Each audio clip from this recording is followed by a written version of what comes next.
The sun was just starting to dip behind the hills, casting a golden glow over the sprawling vineyards that stretched out beyond the grand windows of our home.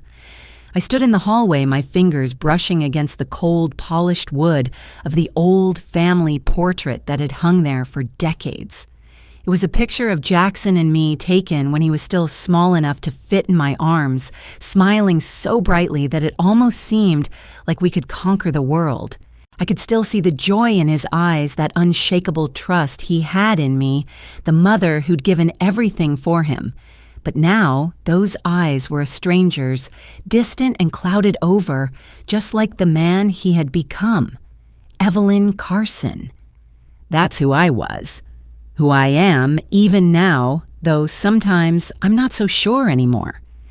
At 58, my once slim figure had grown thicker, my hands now showing the evidence of every sleepless night spent fighting for the family I'd built. And I had built it. From nothing. I raised Jackson alone after the love of my life was ripped away from me. My husband died in a car accident when Jackson was only 7, leaving me with nothing but a handful of debts and a child who depended on me for everything. There were days when I couldn't afford a hot meal, but I made sure Jackson never went hungry. I worked tirelessly in the fields, managing the vineyard and overseeing the operations of the winery I had inherited, slowly turning it into the estate it was today. Jackson was the sun around which everything revolved.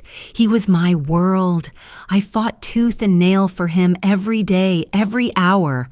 The sacrifices I made for him were as countless as the stars, but I never resented them, not once.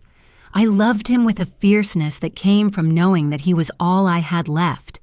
And yet here I was standing in front of this portrait, this lie, and wondering where the boy in that picture had gone. The sharp click of heels echoed through the grand hallway, pulling me from my thoughts. I didn't have to turn around to know who it was. Isabelle. The woman who had come into our lives like a whirlwind, sweeping Jackson off his feet and dragging him into a world of polished smiles, shallow conversations and expectations I couldn't and wouldn't ever meet.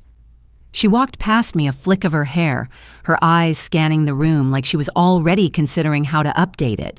I used to think she was beautiful in that cold, unreachable way that women of her world always seemed to be.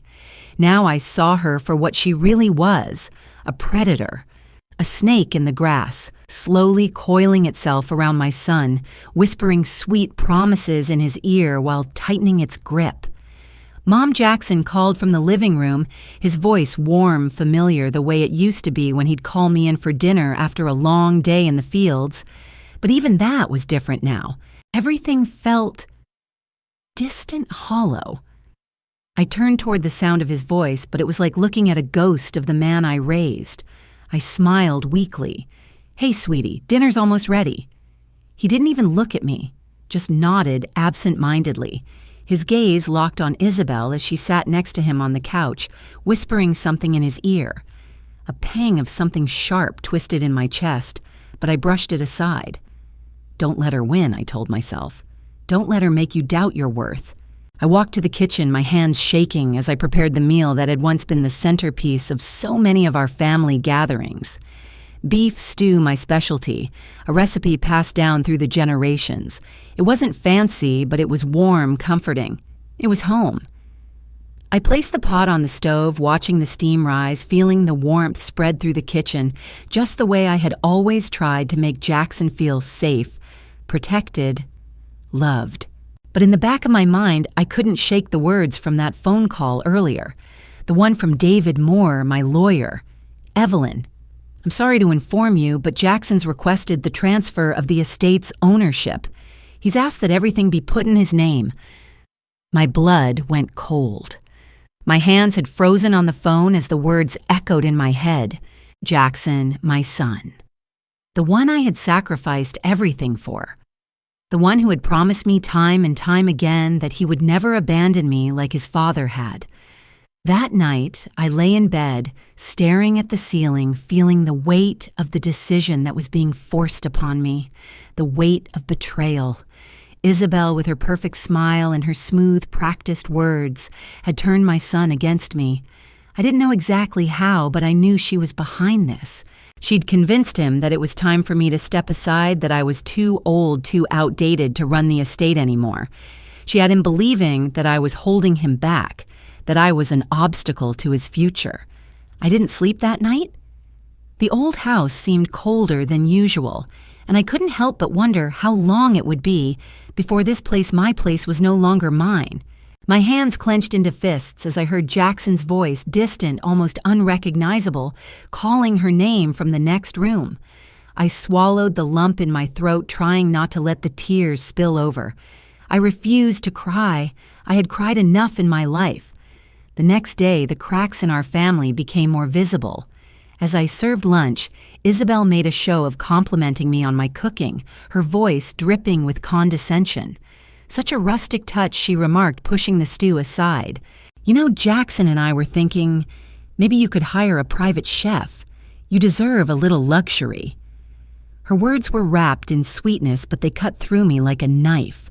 I wanted to scream, to throw the plates across the room, and demand to know what right she had to come into my home and dictate how I lived. But I didn't. I stayed silent just like I had all those years, hiding my pain behind a smile. But something had shifted in me. This wasn't just about the estate anymore. This wasn't just about land or money. This was about respect. This was about the woman I had become, the strength I had built, and the love I had poured into Jackson, who was now slipping from my grasp. And I knew in that moment that I would fight, not just for the estate, not just for the land or the house, but for my son. Because even though it felt like I had lost him already, there was still a chance to get him back. I just had to be strong enough to fight for him one last time. The days that followed were a blur of subtle betrayals and veiled manipulations, each one more crushing than the last. Isabelle's presence in our home, once a fleeting shadow in the background, now loomed larger with each passing day. Jackson, once so eager to seek my counsel, now spent more and more time with her talking business future plans and how they were going to modernize the estate. I could feel the walls closing in around me, the space that had once been mine, that I had spent my life building, now slipping away like sand through my fingers. Isabelle was brilliant in her manipulation. I had to give her that. She knew exactly how to play the game, how to sweet talk, how to twist words, how to weave a web that would make even the most hardened person second-guess their reality. And Jackson, he was her puppet, and she had expertly pulled every string. His smile, the one I'd once seen as a reflection of his love for me, now seemed strained, forced, like a mask he put on for my sake. But I saw through it.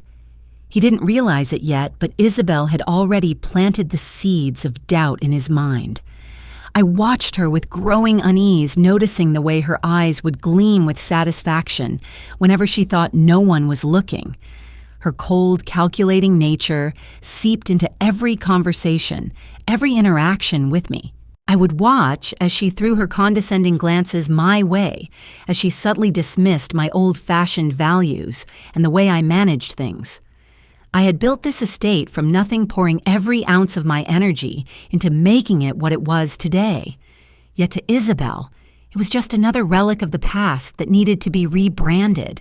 She called it outdated and insult.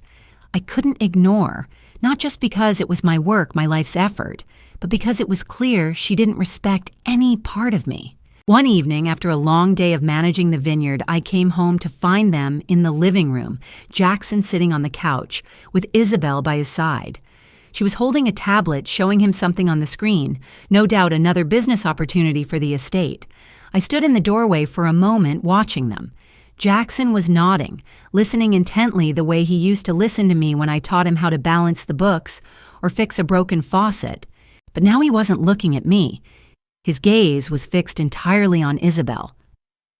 "Mom, we were just talking about making some improvements around here." Jackson said, his voice distant, almost robotic. It wasn't the same warmth, the same affection I had once heard in his voice. Isabelle looked up at me, offering a smile that didn't quite reach her eyes. "Oh, Evelyn, we were thinking it might be time to modernize the old place. Update the landscaping, maybe add a spa or a pool. It's so rustic." The words hung in the air like smoke, thick and suffocating. I could feel the sharp sting of insult, but I didn't show it. "I've worked hard to make this place what it is." I said, my voice steady, though my heart was pounding. "This place is home. It's always been home." Her smile didn't falter, but her eyes were cold. "Well, that's the thing, isn't it?" she said, glancing at Jackson for validation. "Home is more than just old walls and gardens. It's about the future, and we need to be thinking about what's next, not clinging to the past." I could feel the rage bubbling up inside me, but I swallowed it down. This wasn't the time. If there was one thing I knew, it was that patience was a powerful weapon. "Jackson." I began, my voice quieter now, almost pleading this place. "These vineyards, this legacy, don't let her convince you it's not worth fighting for. I've sacrificed everything to build this. You don't understand how much it means to me." For a brief moment, Jackson's expression softened. But then Isabelle shifted in her seat and that softness disappeared.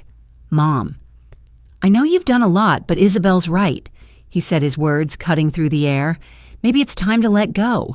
We've got to think about the future, and I can't do that while I'm still tied down to the past." The words stung harder than anything Isabelle had said. They felt like a betrayal, each one a knife in my heart. How had this happened? How had my son, the boy I'd raised with love and sacrifice, turned into someone who couldn't see the value of what I had worked so tirelessly to build? The next few days were filled with tension. Every conversation with Jackson felt like a battle.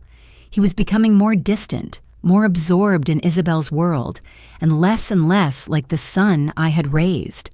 I tried to talk to him, tried to make him see reason, but it was as if I was speaking to a stranger. Every time I brought up the estate, he brushed me off, dismissing my concerns like they were nothing but the ramblings of a woman who was too old to keep up with the times. And then there was the matter of the will. I had always intended to leave everything to Jackson. After all, he was my flesh and blood. But now, with Isabelle's influence, I started to question whether he even deserved it. How could I leave him everything I had worked for when he was so willing to let it slip away? When he seemed more interested in pleasing Isabelle than honoring the legacy I had created for him? Isabelle knew exactly how to manipulate Jackson, how to twist his perceptions of what was important. I had seen it in the way she spoke to him, the way she convinced him that my way of doing things was outdated, that it wasn't worth preserving. She saw Jackson's inheritance as her ticket to power, and I could see it in her eyes every time she looked at him. This was never about love. It was about control, about taking what didn't belong to her and making it hers. And so I decided I had no choice but to fight. It wasn't just about the estate anymore.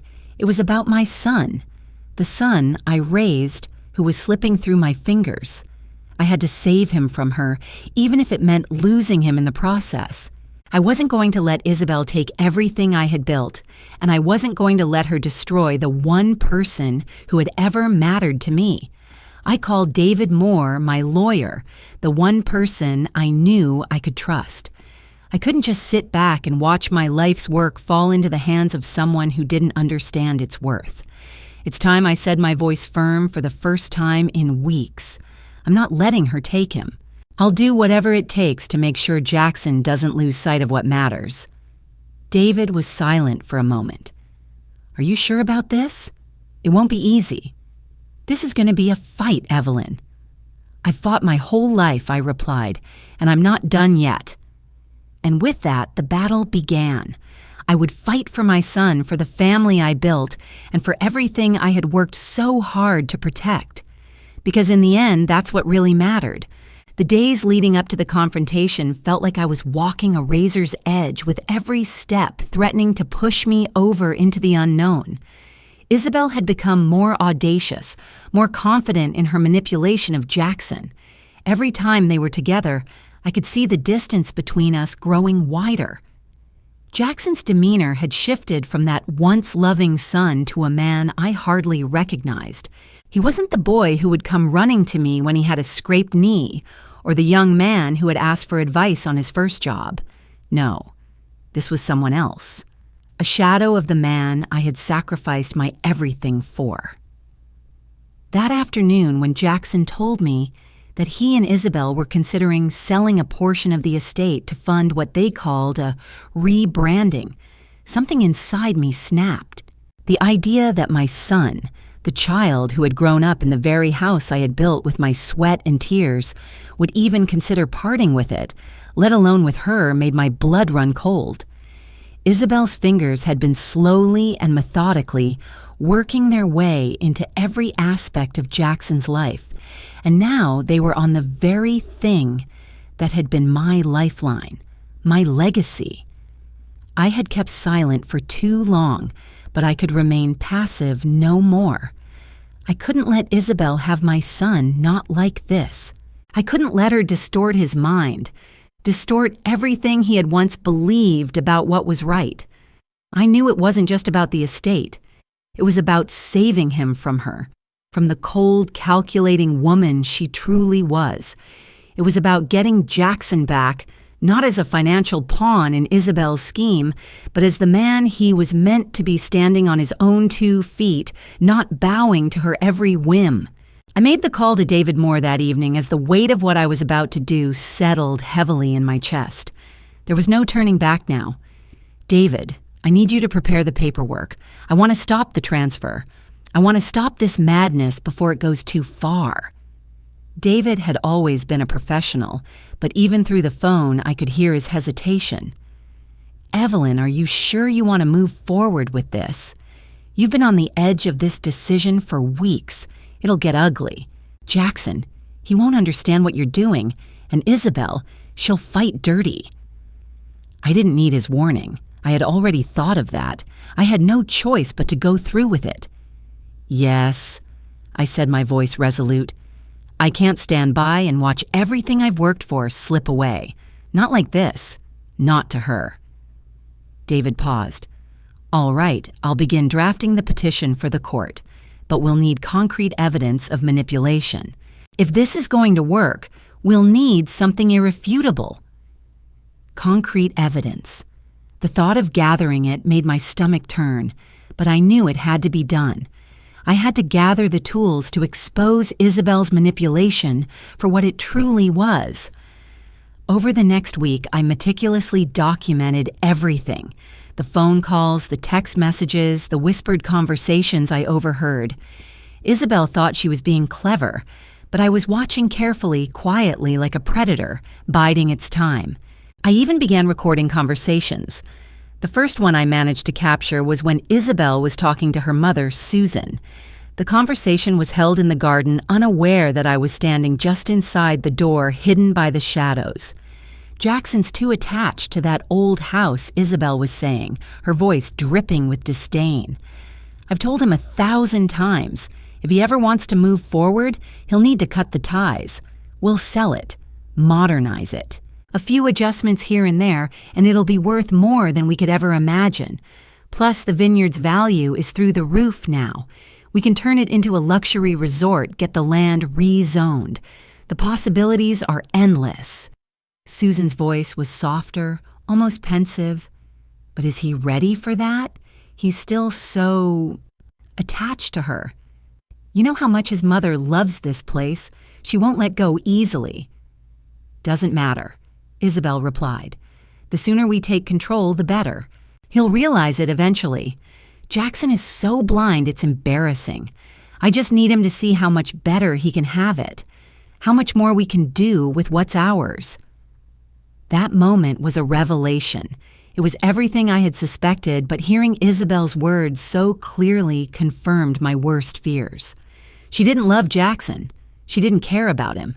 She cared about the estate, the wealth, the power she could gain by controlling him. Her every move had been calculated, a strategy devised from the moment she entered our lives. She was using him, and if I didn't act now, she'd have him completely.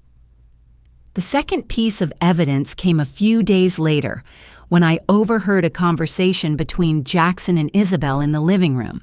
They were arguing, but in that way couples do when one is trying to dominate the other, using sweet tones and false affection to mask their manipulations.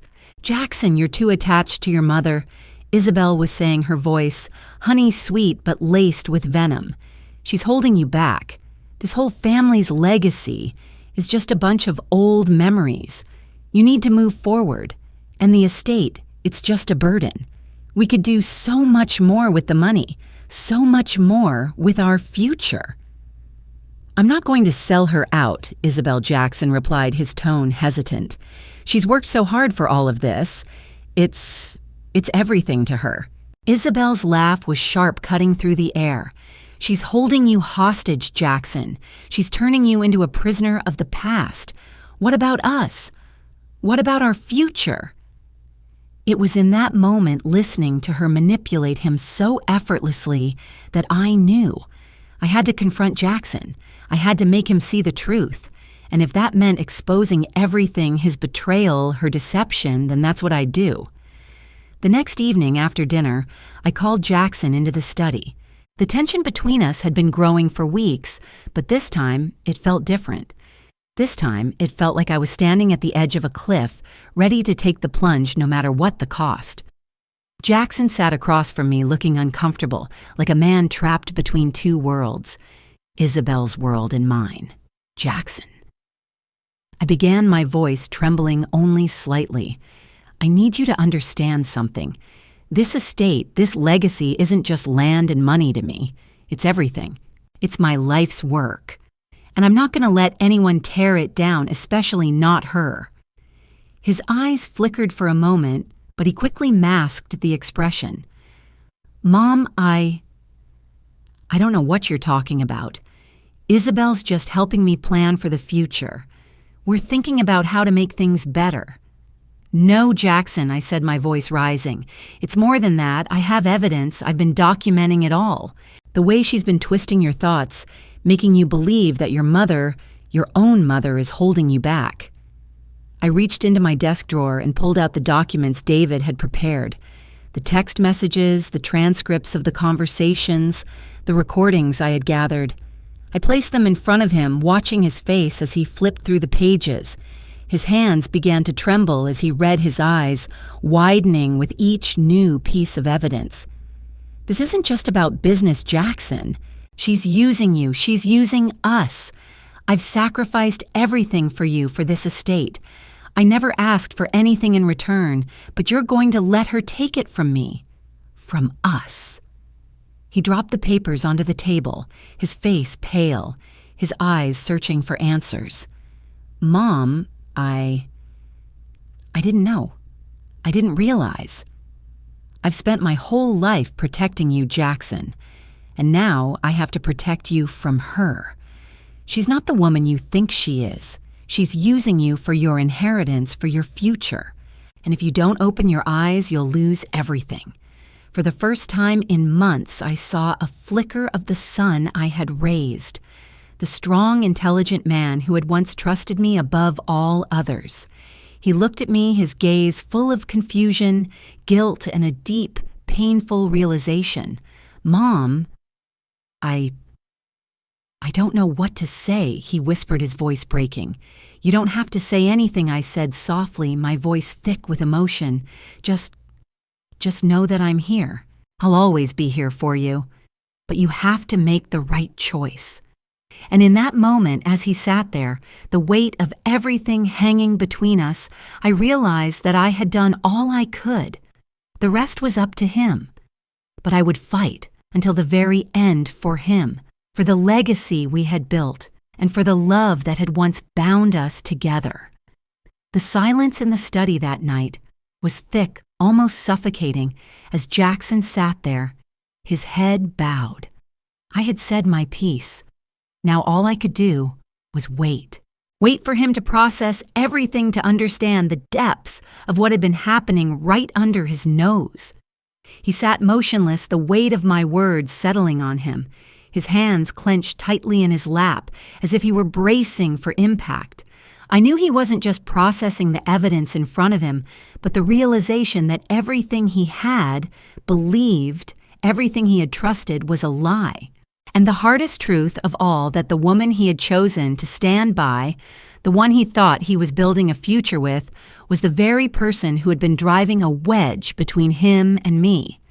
Jackson was always a sensitive boy, despite the tough exterior he'd built as an adult. Even now, as he stared at the table, I could see the internal conflict written across his face. He wasn't angry at me, not yet, at least. He was angry at himself. How could he have been so blind? How had he let Isabelle manipulate him so completely? There were moments when I could almost see the boy. He used to be the one who had trusted me implicitly, the one who used to hold my hand and ask questions about the stars, about life, about the world. And then there was the man who sat before me, whose face had hardened under the influence of someone who didn't love him, someone who saw him only as a means to an end. I didn't rush him. I sat back in my chair, my hands resting on my lap, and waited. This was his moment, his crossroads. I knew he had to make a choice. It wasn't just about the estate anymore. It was about his life, his relationships, and his own understanding of who he wanted to be, the man Isabelle had shaped him into, or the man I knew he could still become. Finally, after what felt like an eternity, Jackson lifted his head. His eyes were red, swollen, and there was a vulnerability in them that broke my heart. "Mom," he said quietly, his voice cracking as if he was forcing the words through a tight throat. "I don't know what to say. I can't believe this is happening. I thought I was doing the right thing, but I didn't see it. I didn't see how much she was changing me, how much she was changing us." His words were like a balm on the raw wound I had carried for months. The years of painful silence of watching him drift away, all of it seemed to crumble in that moment. I could see it, the realization. He had seen through the veil, and the truth was burning in his eyes. For the first time in a long time, I wasn't just his mother trying to hold on to him. I was a person who had been hurt, betrayed, and I was standing there waiting for him to make it right. I leaned forward, my voice steady but soft, carrying the weight of everything I had felt. "You don't owe me an explanation, Jackson. I understand. I just want you to see what's been happening. She's not your ally. She's not the woman who loves you. She's been pulling the strings all along, and I can't let her take everything I've worked for, or you for that matter." Jackson swallowed hard tears, threatening to spill over. "I don't know how I got here." He whispered, his voice shaky. I was so focused on her, on what she wanted, that I lost sight of what really mattered. I thought I was protecting her, protecting us, but all I did was push you away. "I'm so sorry, Mom. I never meant for any of this to happen." His apology hung in the air, but it wasn't just an apology for the estate, for what he'd almost lost. It was an apology for abandoning the one person who had given him everything. It was an apology for the lies, for the manipulation, and for letting himself be deceived for so long. I could see the regret in his eyes, and I knew he meant it. But as much as I wanted to reach out and tell him it was okay, as much as I wanted to forgive him on the spot, I knew this wasn't just about forgiveness. This was about something deeper. Trust. "Jackson, this isn't just about what's been taken from me or the estate," I said softly. "It's about who you've become and who you're choosing to be now. You have to decide what matters to you. If Isabelle is part of that world, then that's your choice. But if you want to rebuild what we've lost, what I've lost, I need to know you're willing to stand up for what's right. Not just for the estate, but for you, for us, for what we had." He didn't respond immediately. He just sat there, his fingers running over the edge of the table. His gaze dropped to the floor, and for a long moment the silence stretched between us. I held my breath, waiting for him to make the decision that would define the rest of his life. Finally, Jackson exhaled a deep, shaky breath, as if he had been holding it for too long. "I'm going to fix this. I'll make it right. I don't care what it takes, Mom. I'll go to her. I'll tell her the truth. I'll make sure she knows exactly what she's done. And I'll fight for you, for us, for what we've built. It's not over. Not yet." I let out a breath I didn't realize I'd been holding the relief washing over me in a tide of emotion. He wasn't just apologizing. He was taking a stand. For the first time in months, I saw the man I had raised. The man I had always known was buried underneath the surface, waiting to break free from the manipulative grasp that Isabelle had placed him in. "Jackson," I said softly, my voice full of warmth. "I never stopped believing in you. I've always known you had it in you, but this is the first step. The rest is up to you." With that, he stood up and I stood with him. There was no more silence between us. No more distance. He wasn't the boy who had wandered off lost in the world of lies and deceit. He was my son again, the man who had the power to make things right. "I'm going to tell her," Jackson said, his voice steady now. "I'll do it tomorrow. I have to. I need to take back what's ours. What's mine? What's ours, Mom?" I nodded, my heart swelling with pride and love as I watched him walk toward the door. But before he left, he turned around and looked at me one last time, his eyes filled with a mixture of determination and gratitude. "Thank you, Mom," he said, his voice thick with emotion. "I don't know what I would have done without you." And in that moment, the walls between us seemed to crumble. The hurt, the betrayal, and the distance we had both felt for so long began to fade. He was my son again, completely holy. The boy who had been lost was now standing right in front of me, ready to fight, ready to make things right. As he left the room, I felt a surge of hope. This wasn't over. It had just begun. The days that followed were a whirlwind of action. Jackson kept his word. He confronted Isabelle with everything I had told him, every truth I had uncovered. It wasn't easy, no confrontation ever is, especially when it involves someone you thought you knew. But Jackson stood firm, as I knew he would. He told Isabelle that he was done being manipulated, that he saw through her lies, and that he was taking back control of his life. Isabelle, of course, didn't go down without a fight. She tried to twist the narrative to paint herself as the victim, but the truth was undeniable. Jackson's decision, his voice rising above her manipulations, shattered the facade she had built so carefully around them. And when Jackson walked back into the house, his eyes filled with a mixture of exhaustion and relief, I knew everything had changed. He had made the right choice. The legacy was safe. More importantly, our relationship, one that had been fractured, was on its way to healing. "Mom," he said, sitting down beside me, "I'm sorry it took so long, but I'm here now, and I'm going to make sure she can't hurt us again." I took his hand, squeezing it gently. "Welcome back, Jackson." And for the first time in months, I felt a sense of peace settle within me. The days following Jackson's confrontation with Isabelle felt like a strange, surreal kind of calm. The storm had finally passed, but there was a lingering quietness, one that didn't feel like peace just yet, but more like the stillness before the final piece of the puzzle could fall into place. Jackson had kept his word. He had stood up to Isabelle, finally seeing her for what she truly was. The day he returned from the confrontation, his shoulders were straighter, his eyes clearer. For the first time, in what felt like forever, he seemed like the son I had raised, a man capable of standing firm in his own beliefs, even if it meant going against someone he had once trusted. He had taken the first step toward repairing the rift between us, but I knew this was just the beginning. The road ahead would be long. The damage done by Isabelle's influence couldn't be undone overnight.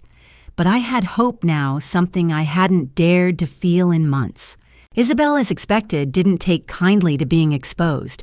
The next few days were a whirlwind of phone calls, emails, and text messages. Most of them were from her, and all of them were filled with rage, resentment, and a desperation that was almost pathetic. She had tried to play the victim in front of Jackson, trying to convince him that I was the one who had brainwashed him, but he wasn't buying it anymore. Her carefully crafted facade had crumbled, and she was no longer the woman Jackson had fallen for. She was just a hollow shell driven by greed and manipulation. Every text she sent, every attempt she made to reclaim control only pushed Jackson further away. She had no power over him now, and it was clear to her that the game was over. Despite the chaos Isabelle tried to stir up, Jackson remained calm. He knew what he had to do, and nothing she said could sway him. He was finally seeing her true colors. It wasn't just about the estate anymore. It wasn't just about the vineyard or the land. It was about Jackson's future, his sense of self, and his relationships with the people who truly cared for him. Me, his mother, and the legacy I had worked so tirelessly to protect. As the days turned into weeks, the change in Jackson was palpable. He started coming home more often, sitting at the kitchen table, talking with me like he used to when he was a boy. He was present again. The man he was becoming was the same one I had raised, strong, thoughtful, capable. Slowly, we began to rebuild the trust that had been shattered by Isabelle's manipulations. There were moments of awkwardness, moments where I had to remind myself that things couldn't go back to the way they were. Our relationship had been tested, broken, and stretched to its limits, but the foundation of love, respect, and sacrifice was still there. It was enough to rebuild on. One afternoon, about a month after Jackson had confronted Isabelle, we sat together on the back porch of the estate, watching the sun set over the vineyards. It was a peaceful, quiet evening, just the two of us as it had always been before everything fell apart. Jackson leaned back in his chair, his hands folded behind his head, a small, contented smile on his face. "You know, Mom," he said, his voice calm but full of something I hadn't heard in a long time, gratitude. "I can't tell you how sorry I am for everything. I should have seen it sooner. I should have listened to you. But I guess I was so wrapped up in what I wanted, in what Isabelle promised, that I couldn't see what was really happening." I looked at him, seeing the man I had hoped he would become. "It's not too late, Jackson. You've learned, and that's what matters. It's not the mistakes you make. It's what you do when you realize you've made them." He nodded, a solemn look on his face. I didn't know how much I had taken for granted. You sacrificed everything for me, for this place, and I couldn't see it until now. I'm sorry.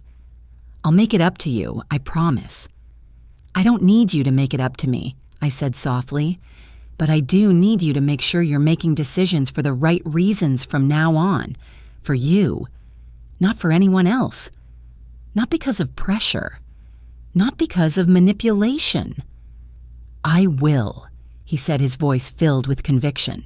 "I'm done letting other people dictate my life. I'm done being manipulated.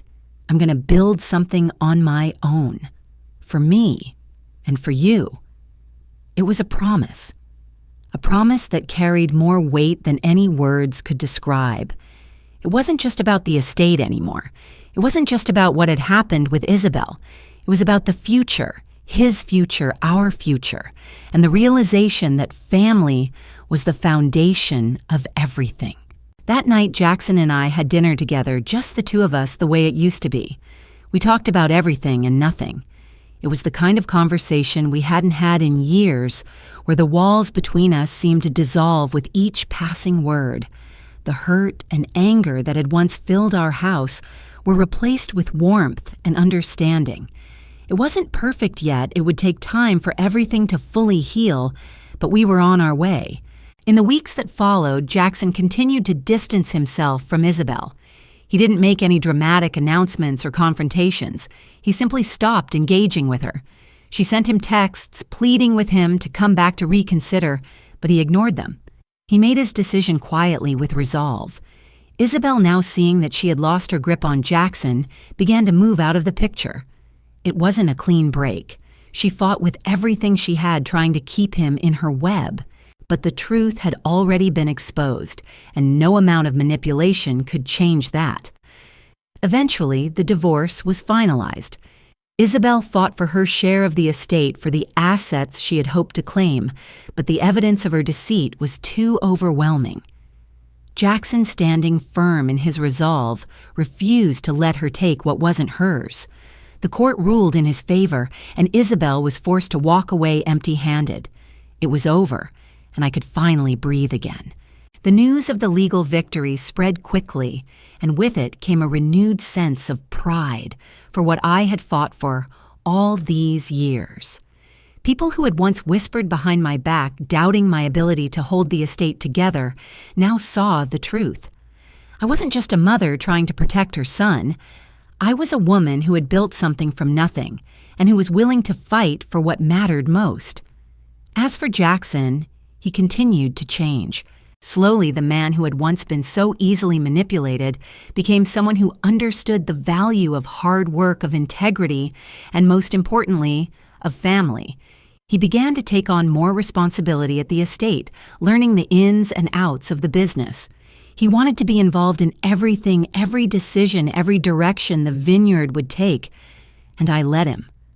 I let him lead, knowing he had finally found his way. One afternoon, as we stood together in the vineyard, Jackson looked at me, a small smile on his face. "I want to keep this place in the family. I want to build something that lasts, something that reflects everything you've taught me. I'll make sure it thrives, Mom. I promise." And in that moment, I realized that everything I had gone through, the betrayal, the heartbreak, the anger, had led to this. Jackson had found his path not because of anyone else's influence, but because he had learned the hardest lesson of all, to value what truly matters. It wasn't the estate that made us a family. It wasn't the land or the money. It was the bond we had, the love, the sacrifices, the years of shared history. That was what had always mattered. And as we stood there looking out over the vineyard, I knew that this was the beginning of something new, a future that for the first time in years felt filled with hope. The legal battle was over.